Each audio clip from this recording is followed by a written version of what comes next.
If you are a fan of storytelling, or if you're interested in learning more about storytelling, which I will assume that you are if you're tuning into this show, then you probably already know the relevance, the impact, the influence that Joseph Campbell has had on the world of mythology, on the world of storytelling. This is the man who wrote in 1949 The Hero with 1,000 Faces, which has influenced this hero's journey, story structure, story arc that we know so well, popularized by people like George Lucas and Star Wars, right?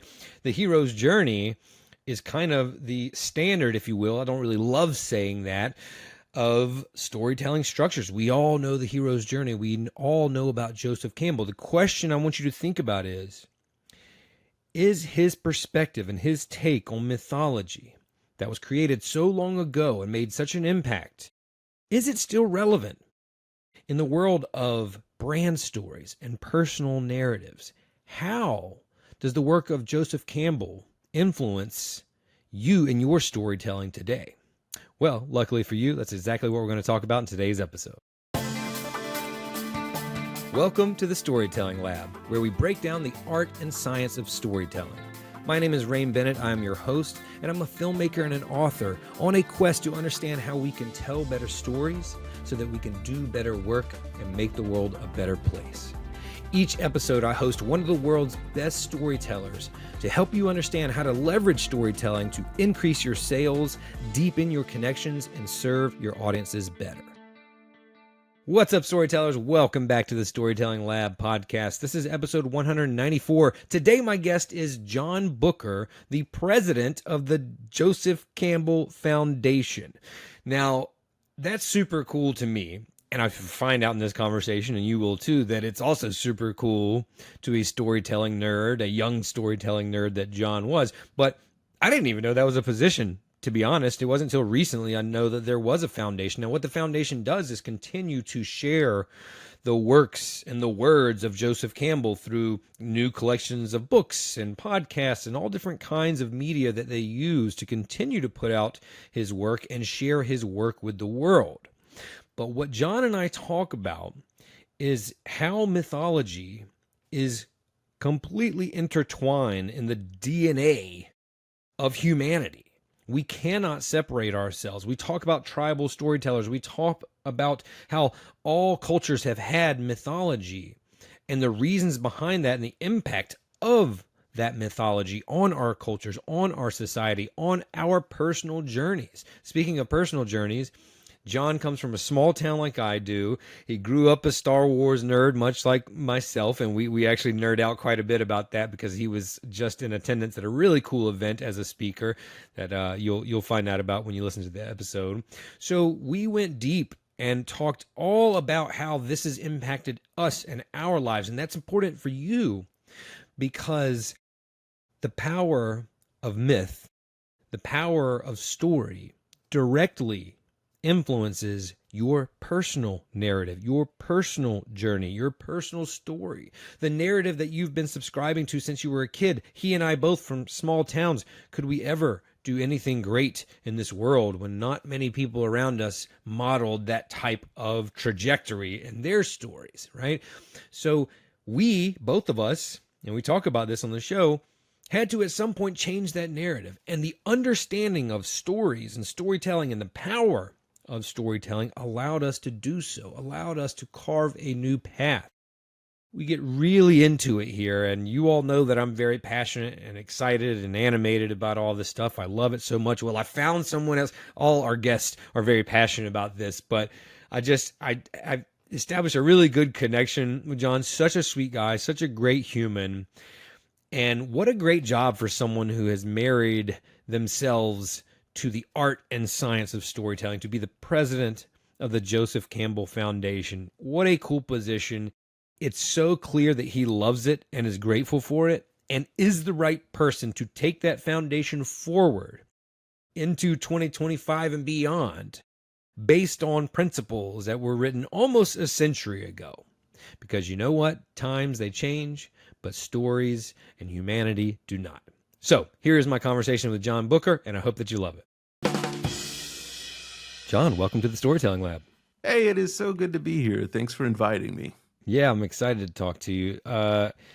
Full transparency, I'm coming off of, I was on a vacation and then I got home and I saw Ryan Coogler's Sinners very recently. I'm not sure if you've seen it yet, but I've been thinking, I always think a lot about this first question, but more so on the heels of seeing that movie, which is the tribal storyteller, right? That role that's been in almost every culture that we can track back. I'm fascinated with that, and they lead that film off discussing that in West Africa and in Ireland, the native tribes.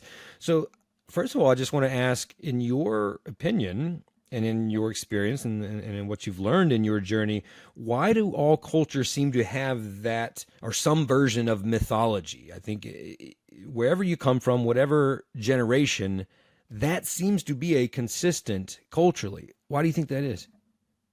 I believe that we are all trying to make sense of the world around us.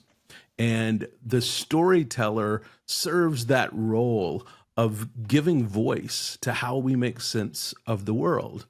And in some ways, the ways that we've made sense of the world, or the stories that we've told about how the world works, they've changed as we've gotten more information.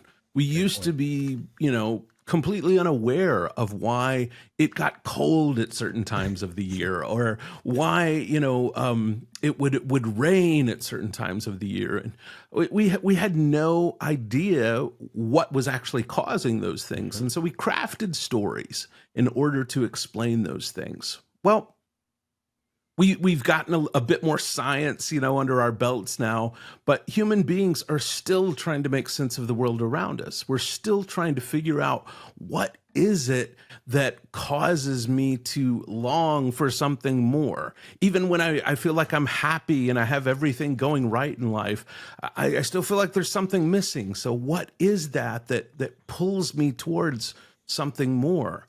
And even the most simple things, why do I tend to try and convince people how great I am, all the time? I'm no longer living. Are you attacking me this early in the morning? I mean, Rain, the thing is, neither one of us are going to get kicked out of the tribe if, and not be able to eat if people don't think we're great. And yet we still have these ancient inclinations running through our nervous system that push us towards these very old stories that, if I'm not accepted by the rest of the tribe, it may mean that I'm unable to eat and die. So we're still dealing with all the same stuff, Absolutely. I love the picture you painted of, like, we're all just trying to find our way. Yeah. And no matter what has changed and what we've learned and what tools we've, created and acquired in the thousands of years, we're still just trying to find our way. None of us knows what we're doing. We're trying to make sense of the world. I love that so much. Do you think that those stories that we kind of ask ourselves, like you said so perfectly, I felt like shot to the heart. Do you think they're more influenced by some inherent story inside of us, or it's kind of the nature versus nurture argument, or the collective community story that might exist or that we might exist within? Yeah, I think it's both. I believe that there is this collective story that we exist within, that we, as human beings, we, for many, many years, we existed in small groups, and we knew all the other people within the groups that we were a part of. And as society got larger and we started having to have interactions with people that we didn't know, we started needing more complex stories to make sense of the world. So I think we are definitely wrapped up in these larger collective stories that we're all a part of. But on a very personal level, I think every single person, when they are very young, begins to take on stories about themselves in the world. And those stories may be very simple. I have a friend, Elizabeth, and her work is about identifying, these initial stories that we take on about ourselves. And they may be very simple stories like, I'm bad. and you spend the rest of your life trying to tell a different story that I'm not bad, I'm actually a good person. Or you may take on a story, you may have some interaction when you're a child that tells you you don't matter. And that's the story you embrace about yourself and the world. And you spend the rest of your life trying to do great things because you feel like I don't matter. So these stories that we take on when we're children, I think we spend our whole lives trying to correct those stories and trying to tell a better story, which is at the core of my work. Oh, I know. I love that tagline so much. As happens often on the show, I'm already getting emotional. I mean, like you, I love this stuff so much. Like it's in the fabric of my being. That's so cheesy, but it's true. Okay. I resonate with this so much. I know a lot of my listeners do as well. How do we begin to change that narrative? So I know as a writer, like you have a story that might exist in your mind, and as you go on, you have the ability to change it, to edit it, so to speak, which is a great power. That's right. It's a little bit harder when it's not just erasing and rewriting words. If it's your own story, that story that we're talking about in our heads, how do you even begin to tackle that, especially if it's been created before us or by our community, when we're children? Yes. This is a great question because it's so universal. We're all dealing with that very question. Well, I've spent a lot of my life studying the work of a guy named Joseph Campbell. Heard of him. And you've probably heard of him if you're in the world of storytelling. And Joseph Campbell identified this stage of the human experience that he called the call to adventure. And I think when we begin to look at this stage of the call to adventure in people's lives, it often takes place in one of two lines of experience. And this is a roundabout way of getting to your question, but I think it's important.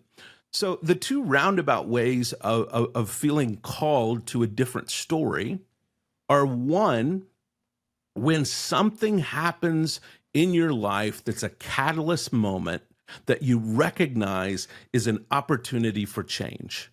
So it could be a new job, a new child comes into your life, a new relationship comes into your life. You see a movie that really brings inspiration to you and you want to make some changes in your life. This is one avenue for change in our life. Now, there's another avenue that also comes from ancient storytelling, and one of my favorite expressions of it is in Herman Melville's novel Moby Dick. At the beginning of Moby Dick, the very first page, Ishmael says, "I had grown bored of everything on the port." And it's why he goes out to sea and has this adventure with Captain Ahab, and they search and track down Moby Dick. And I think this is something else that is important to recognize about changing our stories is, yes, sometimes an opportunity presents itself. Mm-hmm. And then sometimes the call to adventure becomes more of a call of desperation. And we say, I am so tired of living out this story that I've been living. This is unsustainable. I can't do it anymore. I want something different. And when we recognize that moment in our journey, we are standing at a threshold that allows us to make some choices to do something different. Whew, that's powerful. That moment sounds like, the hero in this case has been probably thinking about it a long time, right? And then finally that moment comes where it's like, enough is enough. Like it wasn't necessarily some outside catalyst or there's a saying, and I'm certainly paraphrasing, which is like change only happens from vision or crisis, something along those lines. That reminds me of that. Either you finally have that vision where I want something different, or like you said, an outside force kind of thrust you into a situation. But we all do face those moments. We do. Can I share a moment that happened to me? Yeah. This changed my life forever. One of the very first jobs I had after I moved to Hollywood was I got a job on a reality television show. and I was at the bottom of the production, like the lowest possible job. I'm serving everybody on the production. So one of the things that I had to do was I had to go every morning and be at the Coffee Bean down on Sunset Boulevard at 5:30 a.m. every morning to pick up coffee for the night shift that was coming off the night shift, and the day shift that was coming on. And I was bringing coffee for these two groups, that were changing jobs at that point. So for a number of weeks, every morning I'm at the Coffee Bean at 5:30 a.m. And you start to look around and notice, hey, it's kind of interesting. There's some of the same people at the Coffee Bean at 5:30 a.m. every day, and they all have got laptops open, and they're all desperately working in final draft, crafting screenplays, right? So, I would watch these people, and one morning I had this moment of clarity, and what happened was it hit me like a ton of bricks. Wow. These people are in here at 5:30 a.m. working on their stories because they have a job at 8 a.m. they have to be at. And this is the only time of day that they have to work on their story. And if the entertainment industry or Hollywood is a long line of people waiting for their shot, these people should be in line ahead of me. And I didn't like that, Rain. Correct. I didn't like thinking that somebody should be ahead of me in that line. So that next day, I started getting up early and working on my stories and working on my storytelling. And the first week or two is just terrible, getting up early and working on it. But Rain, I changed my life that day in making a decision to start getting up early. And still to this day, I get up early every morning and I work on my own storytelling for an hour or two before anybody else is awake who can call me or text me or email me. And that was a choice that I made because I saw a moment where I said, the life I'm living, the story I'm living, I don't want to live that story anymore. I want to live a story that I'm getting up early and working on my stuff. And you know what, Rain? I go to bed every night feeling like I had my dessert first thing in the morning. No matter what else happens that day, I felt like I got to my stuff. I got to the stuff that I'm passionate about. Man, it really is. And if you don't do anything else that day, that's still such a good feeling. And it took a while for me to cultivate that habit so much that if I don't have that dessert, as you call it, like I feel it at the end of the day, like, ugh, right. I did a lot of other stuff, but I didn't get my writing in. And now I'm starting to feel that pain from it, which is a good feeling, honestly, because now I know I'm like making traction and becoming that, living out that story that I wanted to. So it sounds like a great vision that you had there. And shout out to all the PAs. I've been there before, and it's frustrating to be that role, especially when you have something in you that that wants something. I don't want to say greater, but you want something else. But it is part of the path, I think. But I'm glad you had that revelation. Yeah. Talk to me a little bit more about your past and what led you to this. I mean, and eventually I want to get to your position at the Joseph Campbell Foundation. Are you the ED there? I am, yeah. Well, that's got to be like a dream job for someone like you, right? It is. It so really cool. is. It is. It's so funny because I grew up in this little town in East Texas where my greatest desire and my greatest hope for my life was to get a job at this tire factory that's set on the edge of town. And I felt like if I could possibly one day score a job at that tire factory, then maybe I could save up enough money to get a car. And if I could get a car, I could talk someone into going on a date with me and then maybe getting married to me. And if I could pull all that off, maybe one day I could make enough money to buy a house and I would have made it, right? So if you had told me, that I'd be traveling around the world and talking about storytelling this morning with you and living, here in Los Angeles, doing the work that I do, I would have never believed it. Rain, I'm finishing so far ahead of what I thought was possible for me that if I walk out of my house right now and get hit by a bus, I'm finishing the game so far ahead. You know, it's amazing. It's unbelievable. I want to pause you right there and just say, like, if we don't cover anything else, thank you for that. Personally, because I come from a small town in eastern North Carolina, on the river, beautiful town, but like very blue collar, very, very low economically, rural country, North Carolina. And I really struggle with what we've already mentioned, that, you know, that story I tell myself of what I want to be and what I want to do and, you know, who I want to be, etc. But that's such a great lens to look through of like, yeah, I'm already, what's the expression, like out kicking your coverage or whatever. You know?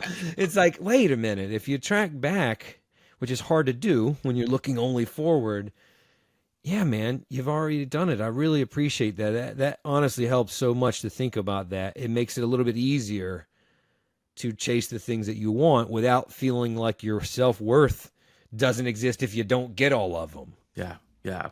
There's a great scene at the end of the movie Moneyball, and I'm a big fan of anything Aaron Sorkin writes, and he crafts this scene at the end of the movie Moneyball about this baseball player that never takes any chances, and the guy hits the ball really far in the outfield, and he's rounding first base, and he falls down, and he spends all this time just trying to crawl back to first base, and notices everyone in the stadium is laughing at him, and he feels terrible until he realizes why they're laughing.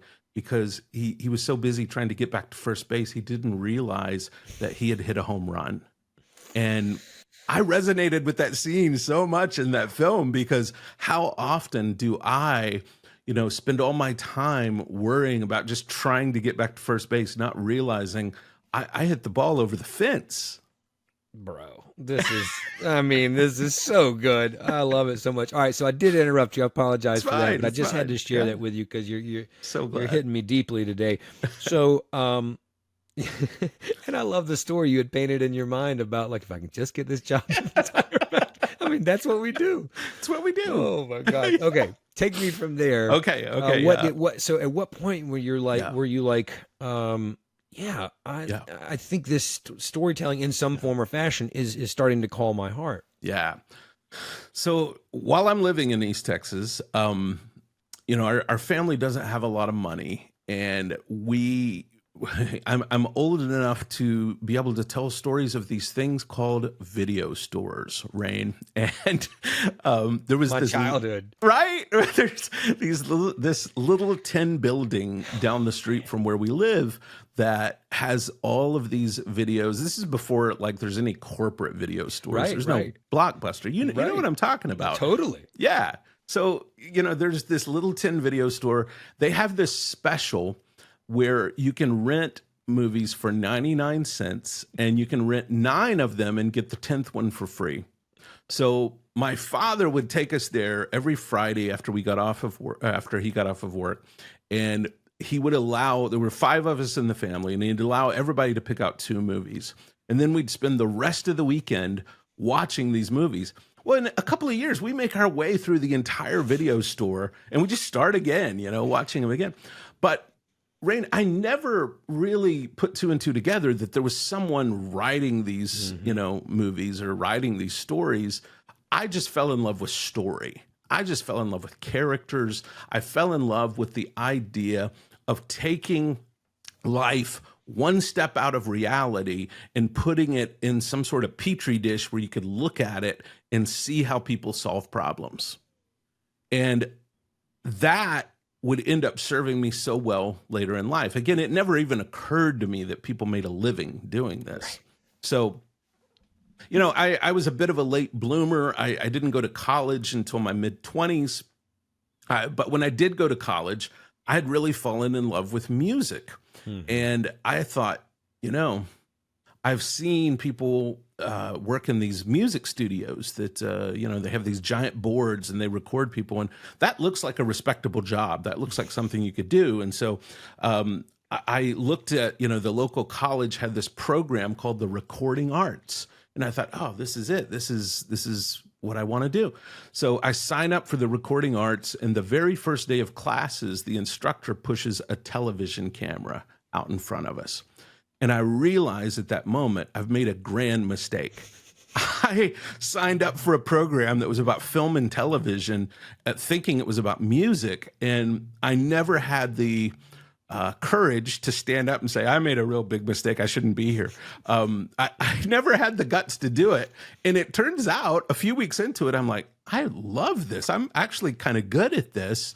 And that mistake ended up launching me into the world of storytelling, film and television that would eventually lead to me, you know, going out to Hollywood and working my way up here. And, you know, the end of the story really is that even after getting into the business in Hollywood and working in film and television and consulting and storytelling, story still was calling me on a deeper level. And I could not live a life without finding out more about storytelling. So I, in essence, kind of left the pursuit of that career in Hollywood behind to go and study the stories underneath the stories. I decided to go and get a PhD in mythology and depth psychology. And Rain, I got to tell you, nobody goes and gets that degree because they think there's a big career in it for them. I just couldn't live in a world that I didn't know that information. Fortunately, it's turned out the best decision I ever made because I've really found my path in working in story and mythology and the way people make sense of the world. What was the degree again? And I know it was mythology and depth psychology, is another way of saying the Jungian psychology. Yeah. Yeah, it's funny because it just shows how our minds work. When I saw that, I was like, that's such a cool intersection. Like, I would like to study that too.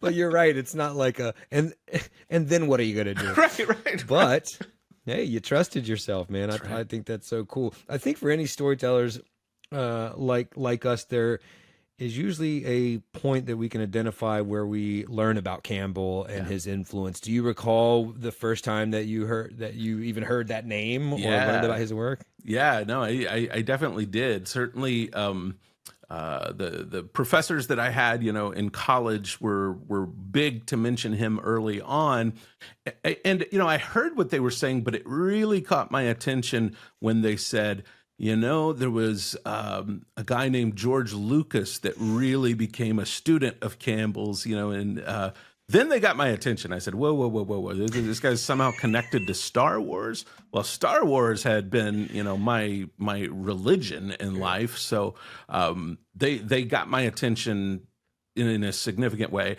And that really is what led me into Campbell, was Star Wars. And looking at, you know, the book he wrote, The Hero with a Thousand Faces, that Lucas used as a template, you know, for telling the story within Star Wars. So that was what got me in. And I think that probably got a lot of people in, you know, once that became really public knowledge. Yes. And shout out to Star Wars, by the way. I just saw the 20th anniversary re-release of episode 3 in theaters, which is sick. Oh my God. Like just a couple days ago. It was so good. And it's made like 45 million for a re-release, 20 years old. Incredible. You have a little bit of reality TV background, you said earlier. So my story of Joseph Campbell, I would say I was a late bloomer too. It took me a while to realize I wanted to do this. I was an athlete. So at one point in my life, teenager, early 20s, I might have thought that would have been my life. But I was at a nonfiction reality conference, and Mark Burnett was speaking. He was keynoting, and he talked about Joseph Campbell. I remember taking that note, like, oh, that's good, Joseph Campbell. That was so. And that was 20 years ago at this point. But yeah, that was the first time that I heard it. I was like, I got to go study this. You know, I knew at that point I was doing some documentaries, and I knew I wanted to create my own stories. And then it was like, whoa, this guy influenced generations of storytellers. So true. I had a question that popped into my head as we were chatting just now.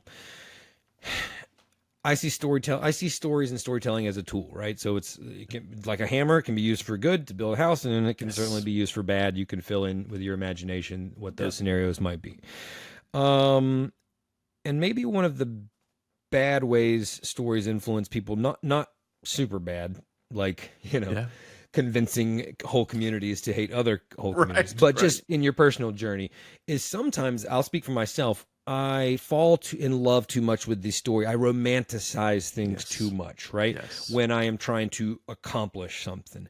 Can you talk to me at all about like how to practically live out a story or achieve a goal without getting caught up in that, that romantic vision, the Hollywood version of it, and more like the real life version of it? You feel what I'm saying? Yeah, absolutely. Absolutely. There's, this leads us into a practical storytelling tip here, actually, that I think can be really helpful to people.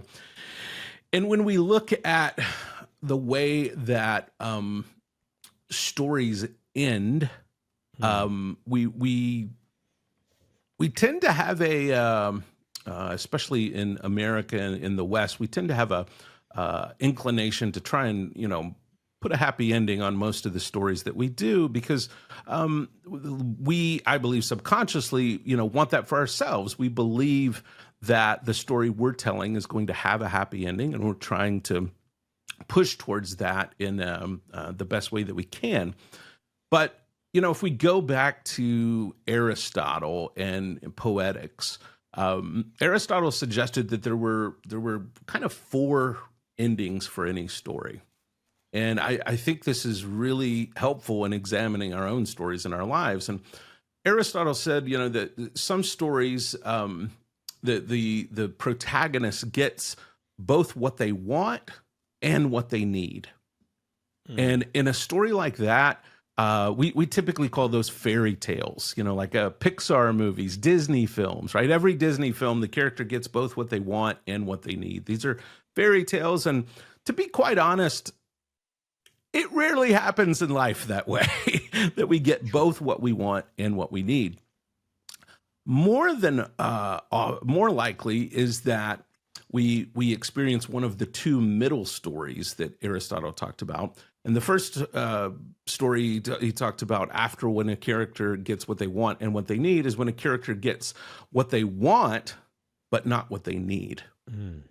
And this also can be a really difficult story to tell. These are typically parables, where a character learns a hard lesson because they get the thing that they've been after, but it doesn't bring them fulfillment. It wasn't really what they needed at the end.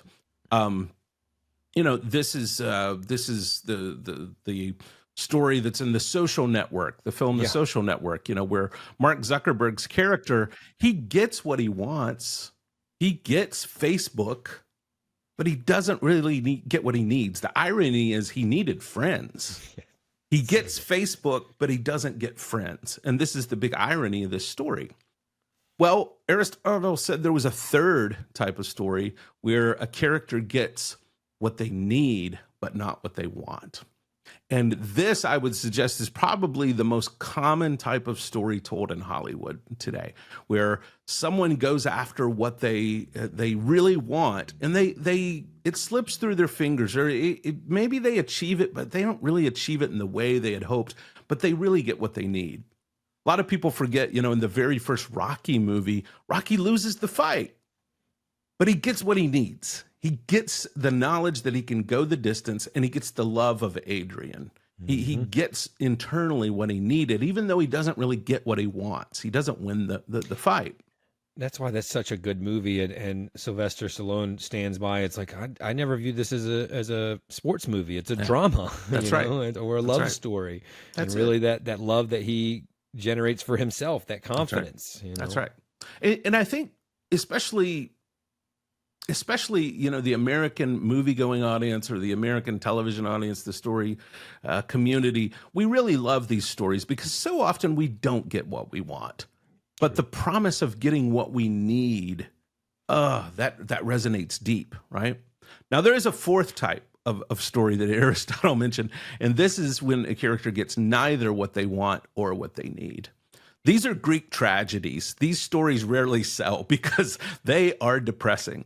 But sometimes they really work. There was a film a few years back with George Clooney called Up in the Air, and Yeah, great film. And totally. it's the story of a guy who gets neither what he wants nor what he needs. And the ending is kind of hard to reconcile. We have to deal with and process, what does it look like to go after something and not get it, and you've went after this thing so hard that you completely missed what you needed in the process. And those are realities that, even though we don't tell those stories often, that's an experience a lot of people have, man. And I feel like, back to your original question, when we look at, our own lives and our own stories, I think we can look at these four types of stories. And while we all would love to imagine that we're going to get both what we want and what we need, there's something to be said for making sure, if we can only choose one thing, that we get what we need. Mm-hmm. And if we get what we want in addition to that, oh man, that would be amazing. But there is this danger of pursuing what we want so diligently that we completely miss getting what we need, and can end up in the situation that so many characters in great myths and fairy tales did, where they got none of these things and were left in a very sad and lonely place. Great examples too. I love all of those, and they illustrate your point so well. What role does storytelling play currently in life, society, business, for those that aren't necessarily storytellers, like filmmakers or writers that are creating stories for people to enjoy, but storytelling in the real world, so to speak? Yeah, absolutely. Well, there's a real competition for stories right now. True. And, this has certainly always been the case to some degree, but we have so many ways of telling stories now, so much technology that allows us to tell stories, and so many businesses that have discovered the power of storytelling. And there, is something that we have to recognize in the crafting of stories, that it's easy for us to get lost in maybe a product that we're selling, or a service that we're selling. And I think that's, by the way, a very honorable way to use storytelling. I think it's an honorable career to craft stories that bring goods and services into people's lives. I think what can help us avoid getting lost in the product or service that we're selling in the world is actually remembering what the base need that we're trying to address in someone's life is. Whatever we are bringing to the marketplace. Let's say I'm in the toothpaste business. If my whole life is, I've just got to get people to buy toothpaste and more toothpaste, I think that can lead to a very empty experience with the work that you do. When you look at, why do we use toothpaste? Well, I use toothpaste to try and assure that people will come within a 10-foot radius of me, to make sure that people, that I talk to are not having a terrible experience of my breath, that I am keeping my own personal health intact by brushing my teeth. I'm doing self-care for the larger health issues that can be addressed, through brushing your teeth. And so in some sense, when I look at, if I'm in the toothpaste business, I'm really in the business of trying to set up a social opportunity for people. I'm really in the business of trying to make sure that people can care for themselves through the health of their teeth and their mouth and their gums.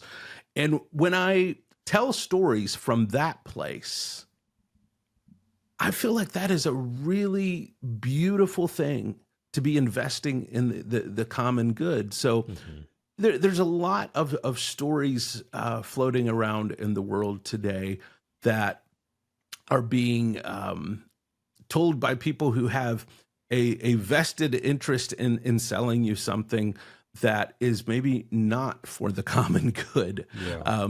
In the same way that, there are stories being told by me in my own life to myself about myself that are not always healthy, beneficial stories. I sometimes, pass someone riding a motorcycle and popping a wheelie, and I look and I say, man, that guy looks so cool. I bet I could do that. You know what? I've never ridden a motorcycle, but I'm gonna go try and do that. And that is a really unhealthy story for me to be telling myself, Rain. But I can see, myself doing that because I'm compelled by the power of the story I immediately tell myself when I see something in the world. So I guess I know I put a long tail on this kite, Rain, but I think what I'm coming down to here is bringing awareness around the stories that we are both encountering in the world and telling in the world, I think is the first step in having a healthy relationship with storytelling. And at the end of the day, I think people listening to this podcast probably desire that, to have some sort of healthy relationship with storytelling, whether they use it in their work or their own life, or the stories they're trying to craft deliberately, or the stories that they're crafting unconsciously. I think we all want to have this healthy relationship, and in order to do that, we have to first begin by bringing awareness around the stories that I'm encountering and awareness around the stories that I'm telling. Yeah, it's still even like in the tribal days, it's still about connecting people. That's right. Right? At the end of the day. That's right. In this day and age, which we can call the digital or technological revolution, if you will, how do we continue to leverage that very human skill of connecting people when everything that's dominating that space is AI, or I know you wrote about virtual reality, AR, VR, et cetera, where it feels like we could be moving away from humanity to a degree. I know I'm generalizing there. So what role does storytelling play as we move forward with these new tools, which are inevitable? I mean, we're not going to just like tomorrow be like, oh, psych, we just won't go that way. Like, that's not going to happen. Right. Yeah. How do we retain that humanity? Yeah. The last, couple of years, I've been thinking a lot about AI, and full disclosure, I'm a bit of a techno junkie. I love buying the latest toys, and I love technology. And when I first encountered ChatGPT, for example, I saw immediately the potential and power this had to dramatically impact the storytelling business. And if you've played around at all with some of these AI technologies, they are getting very good at telling compelling stories and using, storytelling as a mode of expression.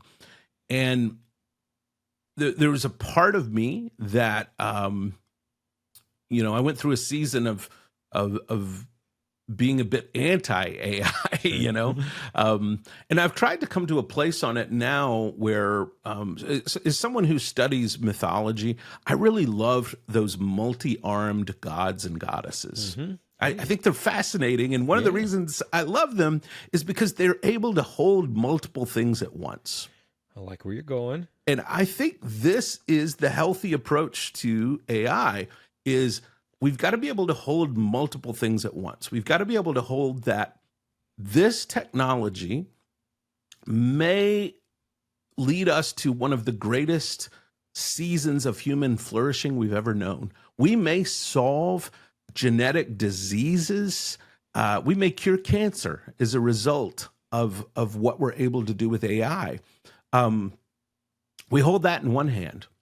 We hold in another hand that there's going to be a lot of people lose their job as a result of AI. That is going to happen. We hold in the other hand, there's going to be a lot of new jobs created through AI that may also give people more free time to pursue the things in the world that they feel passionate about. Mm-hmm. Then we hold in this other hand that the potential is there to completely destroy the human experience on this planet and wipe us all off the earth. So we hold all of these things.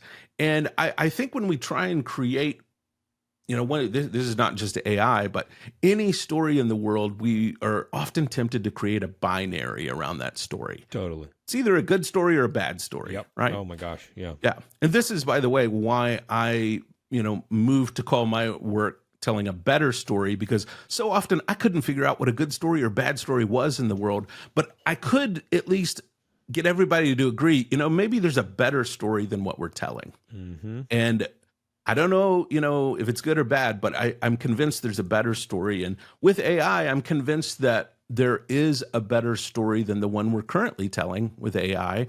And I hope that we as human beings decide that humanity and humanness is something that we value and treasure, and we want to make sure that this technology makes us more human and not less. Yeah.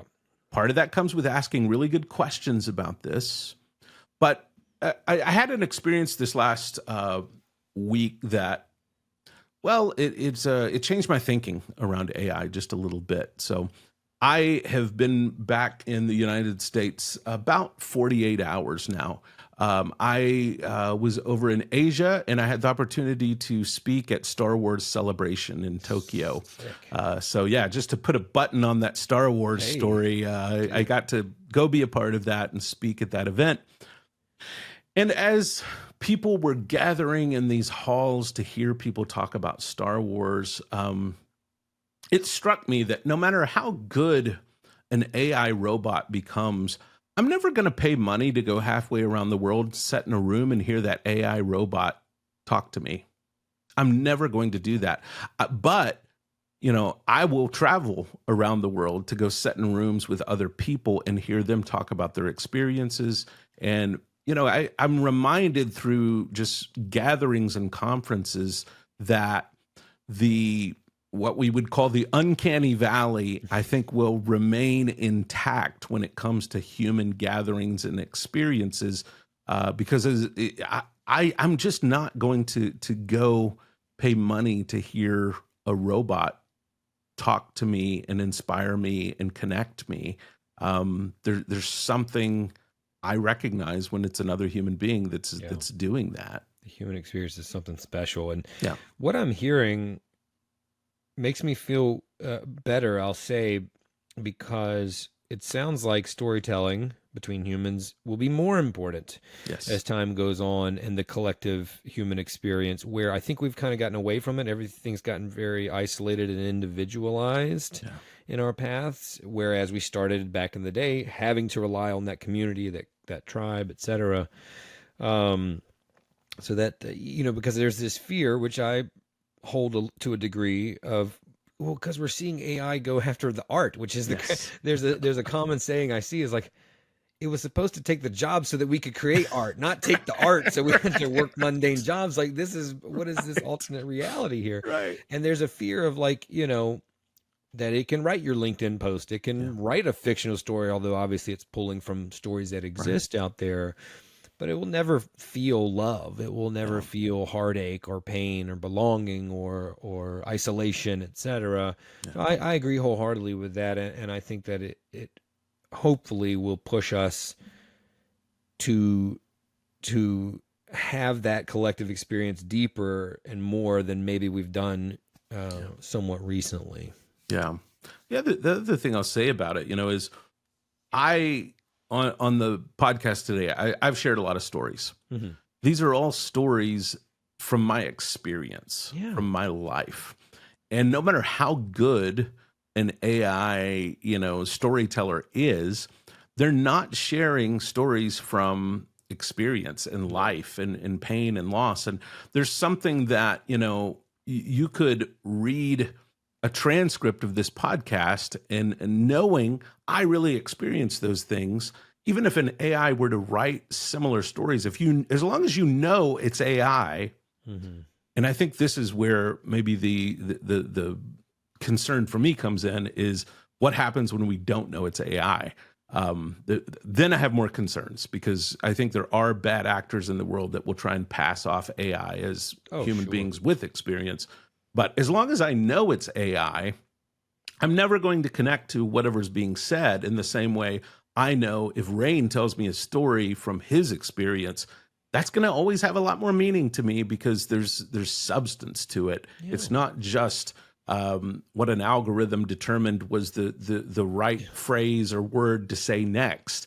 It's coming from a lived experience. And the button I'll put on that is that Joseph Campbell once said something that continues to be something I really live by. And he said he didn't believe people were so much looking for the meaning of life as much as they were the rapturous experience of being alive. And Rain, I got to tell you, that experience of being alive, that aliveness, what is it to be alive? I believe in this age of AI, those of us who have gotten a deeper understanding and a deeper grasp on what it is to be alive and aliveness are always going to have an advantage over any AI that will never know what it is to be alive. That's excellent. Oh, I love that. I think we're kind of stuck in this moment too of telling ourselves potential stories of the future that may or may not be true, like we talked about earlier. Yes, and we don't know what's going to happen. We don't know what's going to happen. I view it very much as a tool, and we've had new tools available. Now, listen, I'm not being naive either. I know this is different. Yeah. But I had a job, not a job, but a position judging films for a regional Emmy chapter. And I was watching a documentary very recently in the past month about art and AI. Yeah.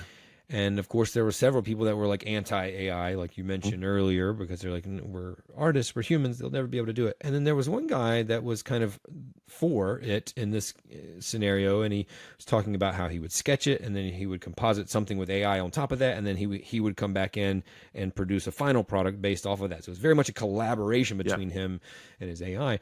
And he said this piece, it's like, look, when photography, and this is obviously just anecdotal, I don't have the data to back this up, but it makes sense to me. When photography came out, in the 1800s and became popular, a lot of people criticized it as not being an art, because it's like, you're not painting that picture from your mind and your heart and your hand.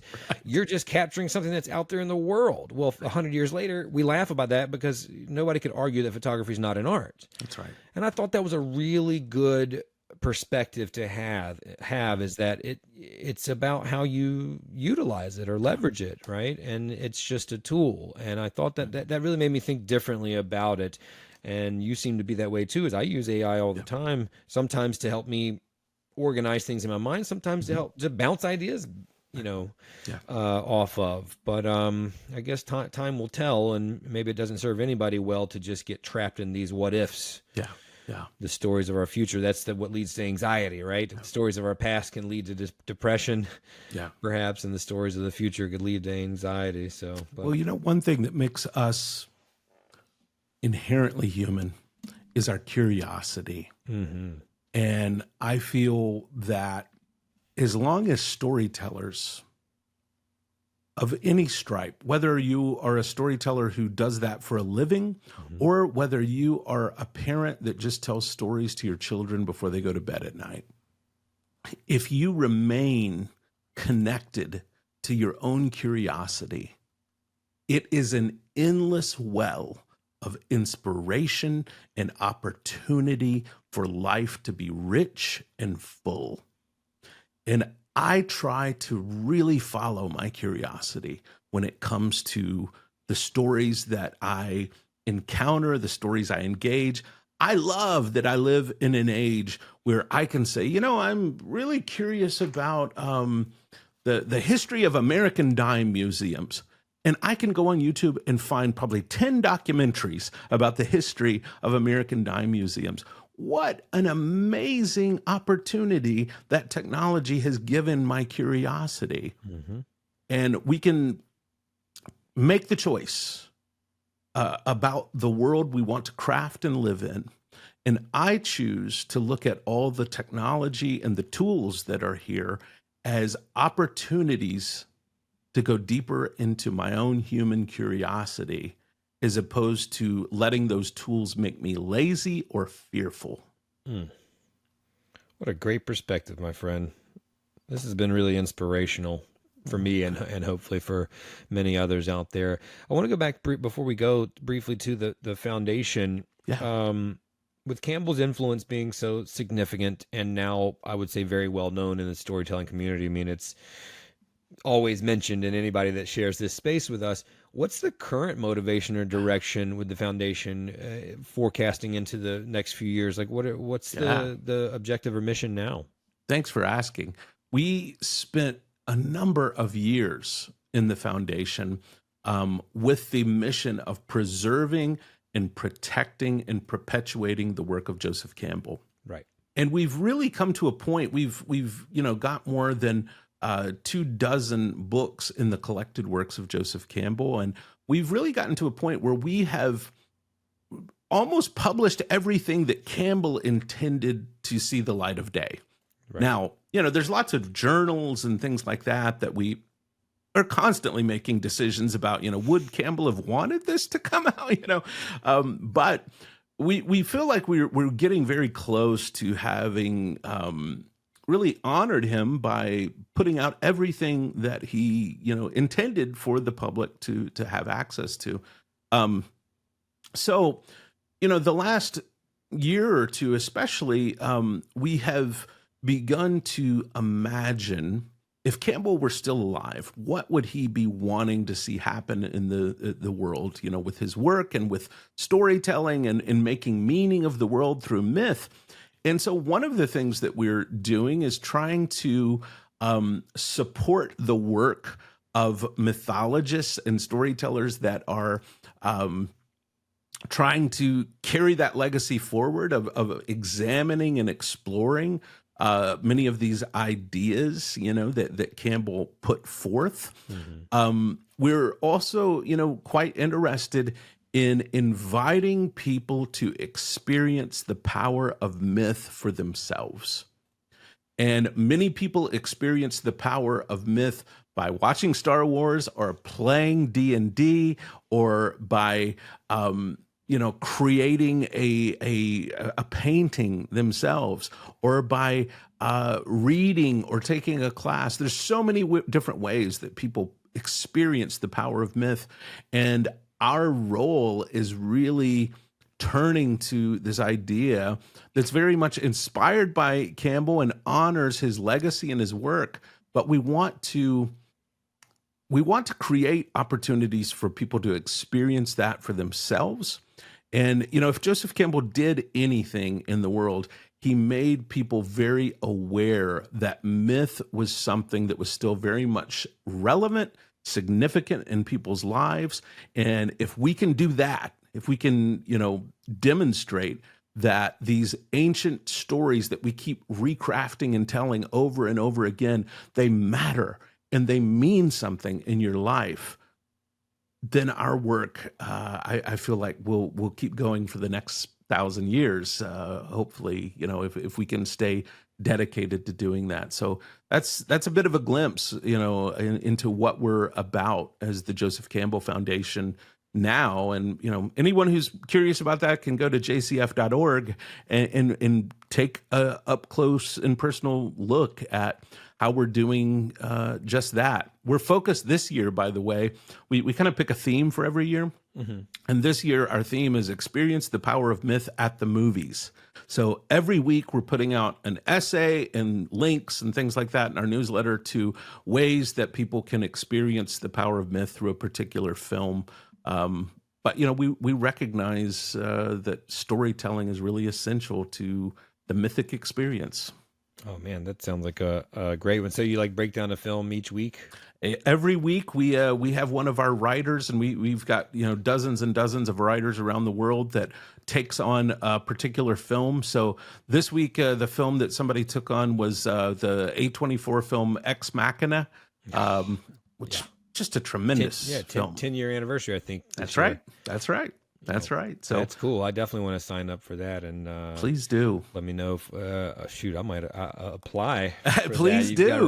Please do. That's right up my alley, man. What was the name of the Star Wars event conference that you went to? Star Wars Celebration. It occurs every 2 years, somewhere different in the world. They just announced at the end of the one in Japan, it's actually coming to the United States in 2 years. So in 2027, it's going to be in Los Angeles. So I hope to meet some of you here in Los Angeles if you come. If we don't meet before then in person, I hope we do then. That sounds exciting. I gotta ask before we go.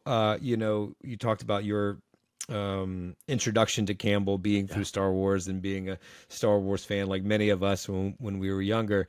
What do you think that young version of John would think about the weekend that you just had? I gotta tell you, I thought about that a lot while I was there at Star Wars Celebration, and I think younger me would have been squealing with delight. I'm convinced of that, and I feel like this is another example, though, of staying with and following your curiosity. Yeah, man. Campbell called it following your bliss, and your bliss is not just what makes you happy. It's also what calls your curiosity, what you just can't turn loose of. Campbell later actually made a joke and said, I should have said, follow your blisters, because so often, it's painful to follow your bliss. But I've stayed with that bliss that Star Wars brought me. And, through the years, it's taught me so much about good and evil and existing, in complexity and archetypal characters and all these things we could talk about forever. And Star Wars has been an inherent good in my life. And I'll conclude that thought by telling you one last quick story here about how story really transcends language and culture and these things. When I was working on my degree in mythology, you have to pick a dissertation that you're going to do your entire PhD on. And again, following my bliss, I decided to do my PhD dissertation on Joseph Campbell and Star Wars. And so I'm thinking about Star Wars all the time during this, season of a few years while I'm working on this dissertation. And in the midst of doing that, I was teaching a course at a university in downtown Los Angeles. And every morning I would have to get up super early, again, because I wanted to write before I did anything else. But I'd have to get up super early to go to downtown Los Angeles in order to teach at this university and be there in time for the first class. Well, near my house is a 7-Eleven. And I would stop every morning on my way downtown at this 7-Eleven. Again, it's super early in the morning. It's like, again, 5:30 in the morning. And there are the same people in the 7-Eleven every morning. And at this particular 7-Eleven at 5:30 in the morning, it's mainly guys going out to work construction on the freeway. And, the same guys are in there every morning. I never talk to them because I don't speak Spanish and they don't speak English. And so we never really have, any interaction. But one morning I'm standing in line and I noticed the guy in front of me on the back of his arm has this massive Star Wars Rebel Alliance tattoo. And I can't help myself. I reach over and I tap the guy on the shoulder and, he turns around and I start trying to talk to him. But again, he doesn't speak English. I don't speak Spanish. So I just point to his tattoo and I give him this giant smile and thumbs up, and he gives me this giant smile and thumbs up. And even though we didn't speak the same language, we both communicated to each other that the power of this story has impacted both of us in a profound way that connected us beyond culture, beyond language, beyond, finances or anything else that might separate us. This guy and I were sharing the same space, and we're sharing the same story.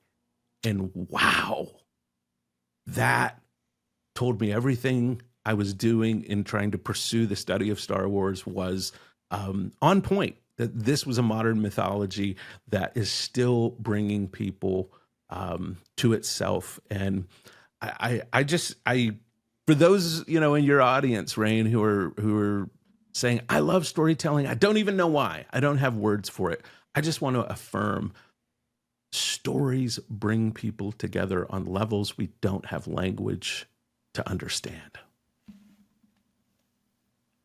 Boom. And that, folks, is the point of story. Oh, man. John, this was incredible. Thank you. Sincerely. Thank you. This was such a great conversation, man. I appreciate you very, very much. Thank you, Rain. It was a joy to be with you and get to talk about the thing that connects you and I that we both love so much. It's always a delight. Which is Darth Vader. Darth Vader, that's right. Thanks, pal. Hope to talk to you soon. Thanks, man. My name is Rain Bennett. Thanks for listening. If you enjoyed that episode, do us a favor and subscribe to the podcast. If you're already a subscriber and you're enjoying the show, give us a review and let us know the value that you've gotten from it. We love to hear from our listeners and learn about the benefits that they're getting from the show. That's what fuels us, and that's what fuels the show. And if you've already subscribed and you've already reviewed it and you think there's someone else that would benefit from listening to this show, please share it with them. The more we grow, the more we can help you grow, and that's what we're here to do. Join us next time on the Storytelling Lab.